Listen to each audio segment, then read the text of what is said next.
Hello అండి. అందరికీ నమస్తే. అయితే మా బావ అయితే వచ్చేసిండండి. మొత్తానికైతే హైదరాబాద్‌కొచ్చేసిండు.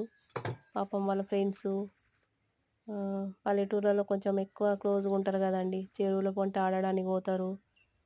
జాతరలు అట్లాంటివి చాలా ఎక్కువ క్లోజ్‌గా ఉంటారండి. సిటీ కంటే గూడా ఫ్రెండ్స్ అంటే పల్లెటూర్లలో ఎక్కువ ఆప్యాయంగా ఉంటారు.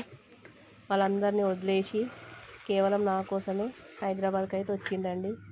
వచ్చినాక మా నాన్న అయితే ఒక అంకుల్‌ని మాట్లాడిండు. ఆయన రాకముందుకే డ్రైవింగ్ నేర్పియాలని. డ్రైవింగ్ నేర్పియడానికైతే పంపించిండు. పంపించినాక ఆ రోజు మధ్యాహ్నం వరకే అయితే ఆటో డ్రైవింగ్ నేర్చుకొని వచ్చినా అనేసి అని ఆటో తీసుకొని ఆయన సొంతంగానే తీసుకొని వచ్చిండు. వచ్చినాక ఆ రోజు ఈవినింగ్ వరకు కూడా అంకుల్‌తోనే వెళ్ళిండు ఆటోకైతే. వెళ్ళిన తర్వాత మళ్ళీ నెక్స్ట్ డే మా నాన్న ఏం చేసిండు, ఒక సెకండ్ హ్యాండ్ ఆటో కొనిచ్చిండండి.